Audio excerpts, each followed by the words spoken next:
ನಾನು ನಿನ್ ಬಗ್ಗೆ ಯೋಚನೆ ಮಾಡಿದೆ. ಆ ಪಪ್ಪು ಚಾರು ನಾನ್ ಮದ್ವೆ ಮಾಡ್ಕೋಬೇಕಿರೋ ಗಂಡನ್ ಪಕ್ಕದಲ್ಲೇ ಕೂತ್ಕೋಬೇಕು ಅಂದ್ಲು. ಡ್ರಮ್ಮು ಪಪ್ಪು ಪಕ್ಕದಲ್ಲೇ ಕೂತ್ಕೊಂಡಿದ್ರೆ ಕಾಂಬಿನೇಷನ್ ಚೆನ್ನಾಗಿರುತ್ತೆ ಅಂತ ಸೀಟ್ನ ಬಿಟ್ಕೊಟ್ಟೆ. ನೀನ್ ಅನ್ಕೊಂಡು ಚಾರು ಜೊತೆ ಎಲ್ಲ ಮಾಡ್ಬಿಟ್ಟೆ. ಏನು? ಏನಿಲ್ಲ ಚಾರುನ ನನ್ನ ಪಕ್ಕದಲ್ಲಿ ಕೂರ್ಸಿದಕ್ಕೆ ಥ್ಯಾಂಕ್ಸ್ ಹೇಳ್ತಿದ್ದೀನಿ. ನೀನ್ ಇಷ್ಟೊಂದು ಕರುಣಾಮಯಿ ಅಂತ ನನಗೆ ಗೊತ್ತೇ ಇರಲಿಲ್ಲ. It's okay, no problem. ಇಂಥ ಫೇವರ್ಸ್ ಯಾವಾಗ ಬೇಕಿದ್ರು ಕೇಳು, ನಾನು ಖುಷಿಯಿಂದ ಮಾಡ್ತೀನಿ. ಥ್ಯಾಂಕ್ಸ್. ವೆಲ್ಕಮ್.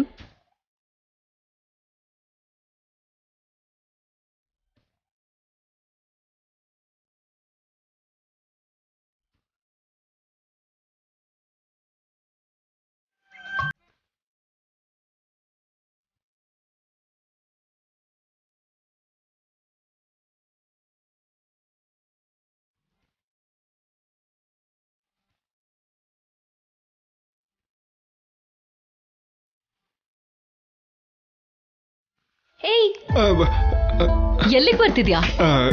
ಕಮ್ಮಂದಲ್ಲ. ಹಲೋ, ನಾನು ವೆಲ್ಕಮ್ ಅಂತ ಹೇಳಿದ್ದು, ಕಮ್ ಅಂತ ಅಲ್ಲ. ಹೌದು, ನಾನ್ ಸೀಟ್ ಬದಲಾಯಿಸಿದ್ರೆ ನಿನಗೇನ್ ಪ್ರಾಬ್ಲಮ್?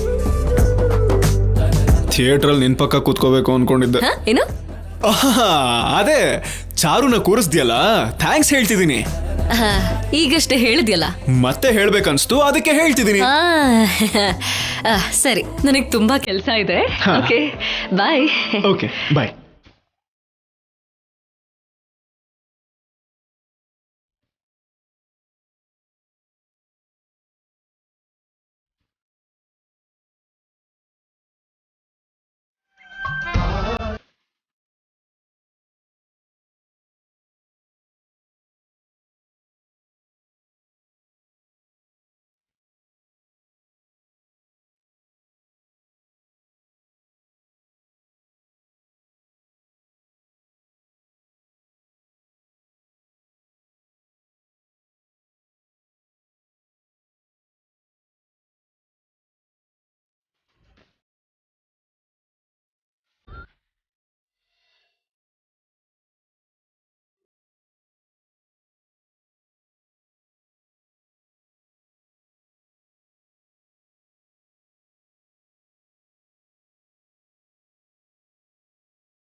ಹಾಯ್ ರಾಜಲಕ್ಷ್ಮಿ.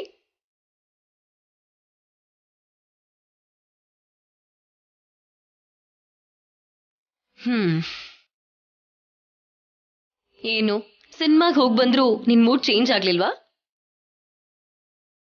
ಆದ್ರೂ ನೀನ್ ಹೀಗೆಲ್ಲ ಇದ್ರೇನೆ ಆಶ್ಚರ್ಯ. ಅಷ್ಟಕ್ಕೂ ಸಿನಿಮಾ ನಿನಗಿಷ್ಟ ಆಯ್ತಾ? ಸಿನಿಮಾ ಬಗ್ಗೆ ಸುಮ್ಮನೆ ಯಾಕೆ ಕೇಳ್ತೀಯ ಆದ್ಯ? ನನ್ನ ಜೀವನನೇ ನನಗಿಷ್ಟ ಆಗ್ತಿಲ್ಲ. ನಾನು ಮಾಡಿದ್ದು ಒಂದೇ ಒಂದು ತಪ್ಪು. ಆ ಇಂಟರ್ನೆಟ್ ಅವನ ಪ್ರಭಾಸ್ ಅಂತ ತಿಳ್ಕೊಂಡಿದ್ದು. ಆ ಒಂದೇ ಒಂದು ತಪ್ಪು ಮಾಡದೇ ಇದ್ದಿದ್ರೆ ನನಗಿವತ್ತು ಇಂಥ ಪರಿಸ್ಥಿತಿ ಬರ್ತಾನೆ ಇರಲಿಲ್ಲ. ನೀನಿನ್ನೂ ಅದ್ರ ಬಗ್ಗೆನೇ ಯೋಚನೆ ಮಾಡ್ತಿದ್ಯಾ? ನಿಮ್ಮಪ್ಪ ಒಳ್ಳೆ ಮೂಡಲ್ಲಿರುವಾಗ ನಿಮ್ಮಪ್ಪನ ಒಪ್ಸು ಅಂತ ನಿಮ್ಮಮ್ಮಂಗೆ ಹೇಳಿದ್ದೀನಲ್ವಾ? ಇವತ್ತು ಸಿನಿಮಾ ಥಿಯೇಟ್ರಲ್ಲಿ ಅವರಿಬ್ರು ತುಂಬಾ ಕ್ಲೋಸ್ ಆಗಿರೋದನ್ನ ನಾನು ನೋಡಿದೆ. ನಿಮ್ಮಮ್ಮ ಹೇಳೇ ಇರ್ತಾರೆ. ಹೇಳಿದಾರೋ ಇಲ್ವೋ, ಒಂದ್ ವೇಳೆ ಹೇಳಿದ್ರು ನಮ್ಮಪ್ಪ ಒಪ್ಕೋಬೇಕಲ್ವಾ? ಅದೇ, ಹೋಗಿ ನಿಮ್ಮಮ್ಮನ ಕೇಳೋಣ ಬಾ. ವಿಷಯ ಏನು ಅಂತ ಗೊತ್ತಿಲ್ಲದೆ ಹೀಗೆ ಫೀಲ್ ಆಗೋದು ಯಾಕೆ? ಬಾ. ಇಬ್ರು ಇಲ್ಲೇ ಇದ್ದೀರಾ? ನಿಮ್ಮ ಹತ್ರನೇ ಬರೋಣ ಅನ್ಕೊಂಡ್ವಿ. ಏನಾಯ್ತು ಆದ್ಯಾ? ಏನಾದ್ರೂ ಹೇಳ್ಬೇಕು ಅಂತಿದ್ಯಾ? ನಾನ್ ಹೇಳೋದಲ್ಲ, ನೀವೇ ಹೇಳ್ಬೇಕು. ನಿಮ್ ಯಜಮಾನ್ರ ಹತ್ರ ಏನ್ ಮಾತಾಡಿದ್ರಿ?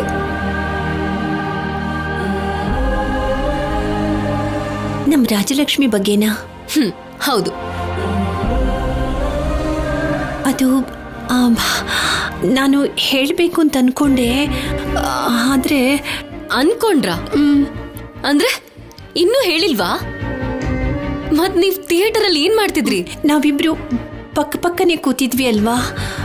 ನನ್ನ ಕೈಗೆ ಬೇರೆ ಗಾಯ ಆಗಿತ್ತಲ್ವಾ, ಅದಕ್ಕೆ ಅವರು ನನಗೆ ಚಕ್ಕಲಿ ತಿನ್ನಿಸ್ತಾ ಇದ್ರು ಅಷ್ಟೇ. ಓಹ್, ನಾನು ಈ ಸಿನಿಮಾ ಪ್ಲಾನ್ ಮಾಡಿದ್ದು, ಈ ಸಿನಿಮಾ ಪ್ರೋಗ್ರಾಮ್ನ ಫಿಕ್ಸ್ ಮಾಡಿದ್ದು ನಿಮ್ಮಿಬ್ಬರಿಗೋಸ್ಕರನಾ? ರಾಜಲಕ್ಷ್ಮಿ ಪ್ರಾಬ್ಲಮ್ನ ಸಾಲ್ವ್ ಮಾಡೋದಕ್ಕಲ್ವಾ?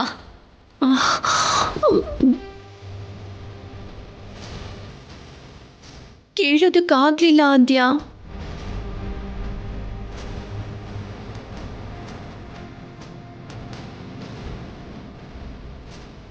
ಅತ್ತೆ,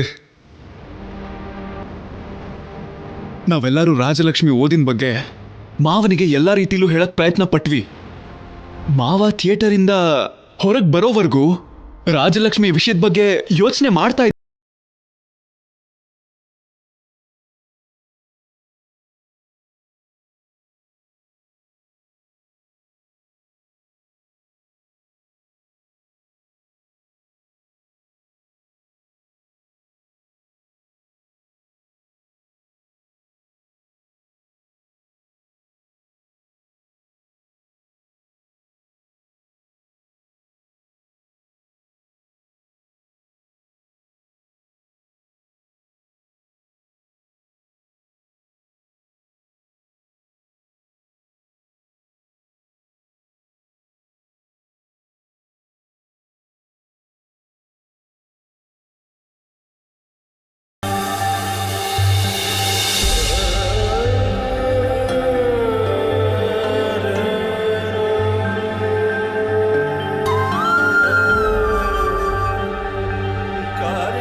ಭಾವನವ್ರ ಮುಂದೆ ತಿನ್ನೋದನ್ನ ಬಿಟ್ರೆ ಮಾತಾಡೋಕೆ ಯಾರು ಬಾಯೇ ಬಿಡಲ್ಲ. ನನಗೆ ಯಾಕೋ ಮಾತಾಡ್ದು ತಿಂದ್ರೆ ತುತ್ತೇ ಇಳಿಯಲ್ಲ. ಏನೇ ಆದ್ರೂ ಇವತ್ತಿನ ದಿನ ತುಂಬಾ ಸಂತೋಷವಾಗಿ ಕಳೀತು.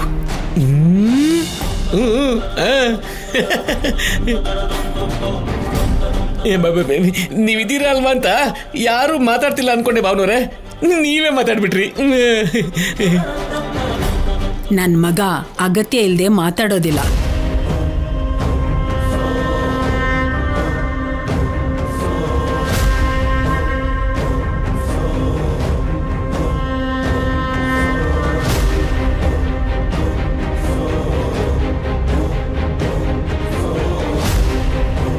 ನೀನು ಹೋಗಿ ಕೂತ್ಕೋ ರಾಜಿ. ರಾಜಲಕ್ಷ್ಮಿ,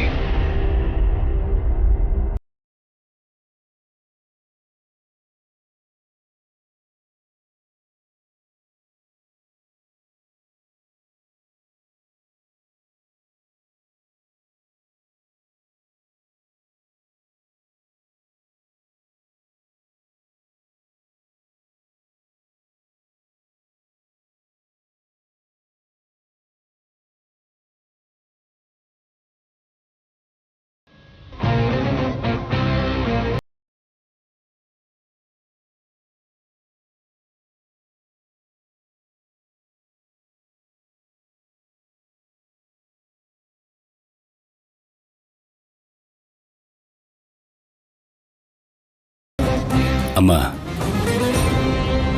ರಾಜಲಕ್ಷ್ಮಿಗೆ ನಾನೇನ್ ತಿನ್ನಿಸ್ತೀನಿ.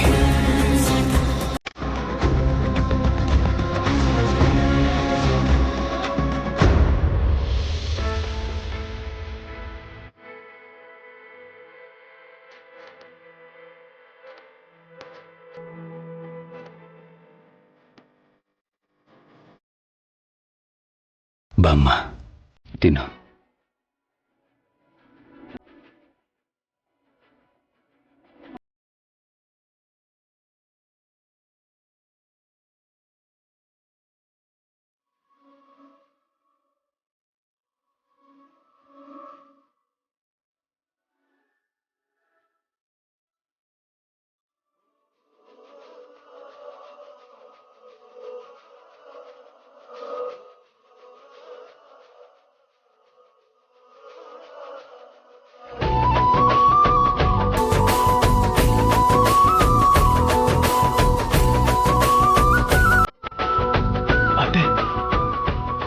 ಮಾವ ಒಳ್ಳೆ ಮೂಡಲ್ಲಿದ್ದಾರೆ.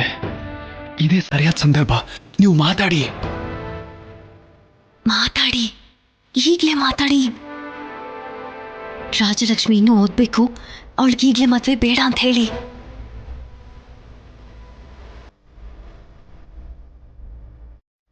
ಏನ್ರಿ, ನಿಮ್ಮ ಹತ್ರ ಒಂದು ವಿಷಯ ಮಾತಾಡಬೇಕಿತ್ತು. ಮಾತಾಡು ಜಾನಕಿ. ಅಮ್ಮ, ಎಲ್ಲರೂ ಊಟ ಮಾಡ್ತಿದೀವಲ್ವಾ, ಈಗ ಮಾತು ಬೇಡ ಅನ್ಸುತ್ತೆ.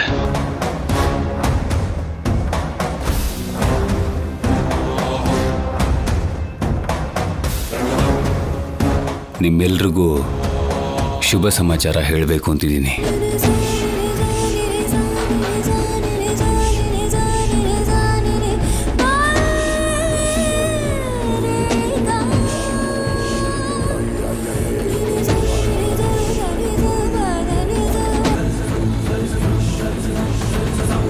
ಏನಣ್ಣ ಶುಭ ಸಮಾಚಾರ? ನಾಳೆ ರಾಜಲಕ್ಷ್ಮಿ ನೋಡೋದಕ್ಕೆ ಗಂಡಿನ ಕಡೆಯವರು ಬರ್ತಿದ್ದಾರೆ.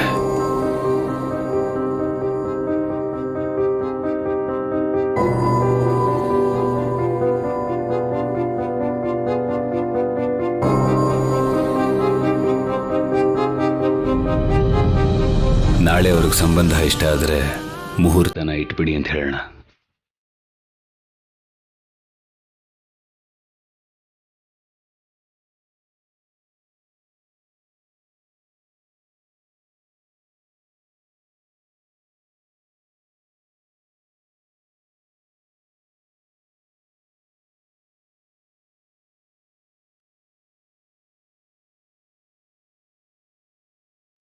ತಿನ್ನಮ್ಮ.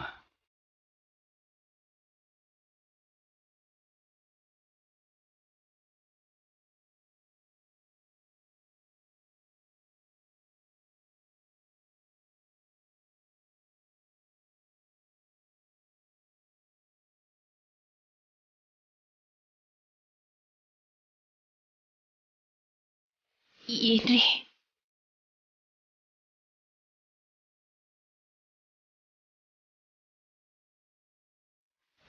ಅವರಿಗೆ ಇಷ್ಟ ಆಗೋದ್ರೆ ಸಾಕ?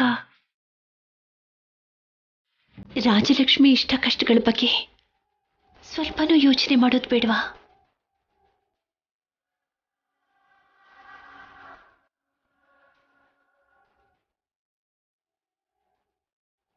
ಮದುವೆ ಅನ್ನೋದು ಒಬ್ಬರ ನಿರ್ಧಾರದಿಂದ ಮಾಡೋಂಥದ್ದಲ್ಲ ರೀ, ಜೀವನ ಪರ್ಯಂತ ಎರಡು ಮನಸ್ಸುಗಳು ಮಾಡಬೇಕಾಗಿರೋ ಪ್ರಯಾಣ. ಒಬ್ರಿಗೋಸ್ಕರ ಒಬ್ರು ಬದುಕ್ತೀವಿ ಅನ್ನೋ ನಂಬಿಕೆ ಬಂದ ಮೇಲೆ ಮಾತ್ರ ಮದುವೆ ಮಾಡ್ಕೊಳ್ಬೇಕಾಗತ್ತೆ.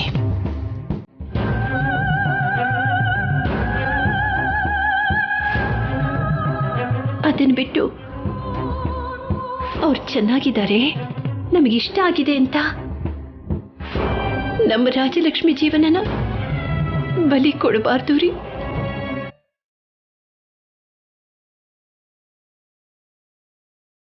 ಇವಳು ಮನಸ್ಫೂರ್ತಿಯಾಗಿ ಒಪ್ಕೊಂಡ್ರೆ ಮಾತ್ರ ಈ ಮದುವೆ ಮಾಡಿ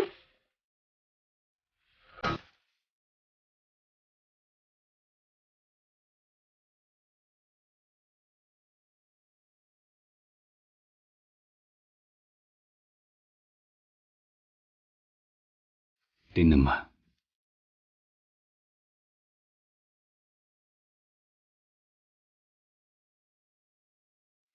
ನನ್ನ ಮಗಳು ತಿನ್ನೋ ಊಟದ ವಿಷಯದಲ್ಲಾಗ್ಲಿ, ಅವಳು ಹಾಕ್ಕೊಳ್ಳೋ ಬಟ್ಟೆ ವಿಷಯದಲ್ಲಾಗ್ಲಿ ಸ್ವಂತ ನಿರ್ಧಾರ ತಗೊಂಡಿಲ್ಲ. ಅಂಥದ್ರಲ್ಲಿ ಕಟ್ಕೊಳ್ಳೋ ಗಂಡನ ವಿಷಯದಲ್ಲಿ ಸ್ವಂತ ನಿರ್ಧಾರ ಹೇಗೆ ತಗೋತಾಳೆ ಹೇಳಿ?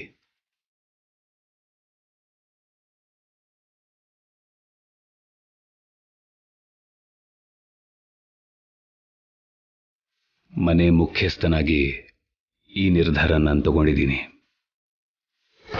ಈ ಮಾತನ್ನ ಮತ್ತೆ ನನ್ನ ಮಗಳನ್ನ ಕೇಳಬೇಕಾ?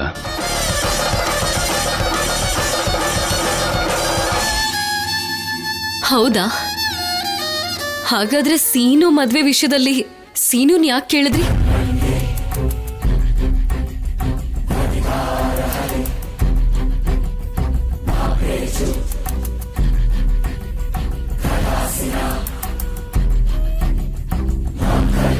ಅವನು ಕೂಡ ನಿಮ್ ಸಮ್ಮುಖದಲ್ಲೇ ಬೆಳೆದಿರೋನಲ್ವಾ? ಸೀನುಗ್ ಸಂಬಂಧ ಇಷ್ಟ ಆಗಿದ್ದಕ್ಕೆ ತಾನೆ ನಿಶ್ಚಿತಾರ್ಥ ಏರ್ಪಾಡ್ ಮಾಡಿದ್ದು. ಮತ್ತೀಗ ರಾಜಲಕ್ಷ್ಮಿಗೆ ಆ ಅವಕಾಶ ಕೊಡಲ್ವಾ?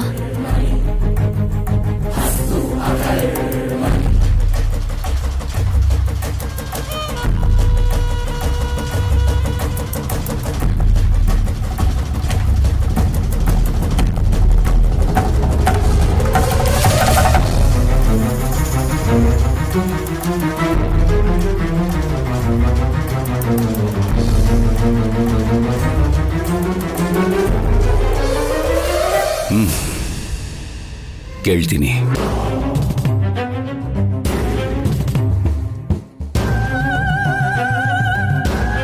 ಈ ಮನೇಲಿ ಹೆಣ್ಮಕ್ಳಿಗೆ ಗಂಡ್ಮಕ್ಳಿಗೆ ವ್ಯತ್ಯಾಸ ಇದೆ ಅಂತ ಅನ್ಕೊಂಡಿದ್ದೀರಾ? ಈ ಮನೆಯಲ್ಲಿ ಎಲ್ರಿಗೂ ಸಮಾನ ಹಕ್ಕಿದೆ. ನಿಮಗಂಥ ಉದ್ದೇಶ ಇದ್ರೆ ಈಗಲೇ ಕೇಳ್ತೀನಿ.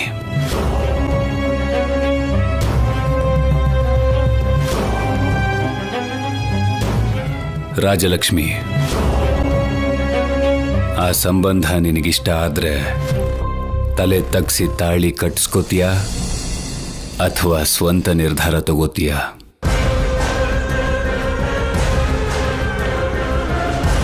ನಿನಗೇನು ಬೇಕು ಅಂತ ಒಬ್ಬ ತಂದೆಯಾಗಿ ನನಗೆ ಚೆನ್ನಾಗಿ ಗೊತ್ತು ಅಂತ ಅನ್ಕೊಂಡಿದ್ದೀನಿ. ಹಾಗಿರುವಾಗ ಈ ವಿಷಯದಲ್ಲಿ ನಿರ್ಧಾರ ನೀನು ತಗೋತೀಯ ಅಥವಾ ನನ್ನ ನಿರ್ಧಾರದಿಂದ ನೀನು?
ನೋಡಿದ್ರ, ಅದು ನನ್ನ ಮಗಳಂದ್ರೆ.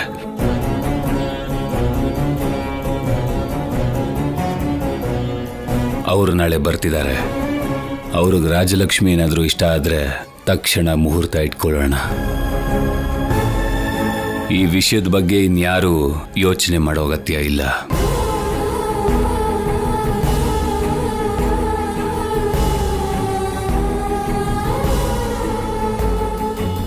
ತಿನ್ನಮ್ಮ.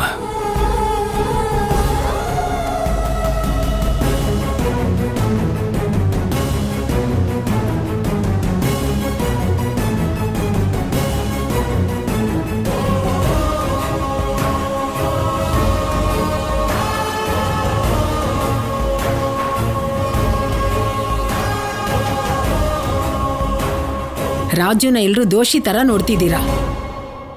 ಮಗಳಿಗೆ ಮದ್ವೆ ಮಾಡಿಸೋ ತಪ್ಪ? ಯಾವ್ದು ಒಳ್ಳೇದು ಯಾವ್ದು ಕೆಟ್ಟದು ಅವನು ಗೊತ್ತಿಲ್ವಾ? ಜಾನಕಿ, ನೀನ್ ಯಾಕೆ ಅಳ್ತಾ ನಿಂತಿದ್ಯಾ? ಮಗಳ ವಿಷಯದಲ್ಲಿ ನಿನ್ ಗಂಡ ತಪ್ಪು ನಿರ್ಧಾರ ತಗೊಳ್ತಾನ? ಪ್ರತಿಯೊಂದಕ್ಕೂ ನೀನು ಅವನ್ನ ತಡೆಯೋದು ಒಳ್ಳೇದಲ್ಲ. ಅವನು ಯಾವುದೇ ವಿಷಯದಲ್ಲಾದ್ರೂ ಮುಂದಾಲೋಚನೆ ಮಾಡ್ತಾನೆ. ಅಂಥದ್ರಲ್ಲಿ ಹೆತ್ತ ಮಗಳ ವಿಷಯದಲ್ಲಿ ಇನ್ನೆಷ್ಟು ಜಾಗ್ರತೆಯಿಂದ ಇರ್ತಾನೆ.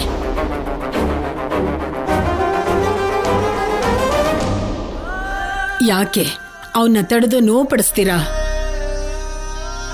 ಇನ್ಯಾರು ಅವನ ನಿರ್ಧಾರಕ್ಕೆ ಅಡ್ಡಿ ಮಾಡಬೇಡಿ.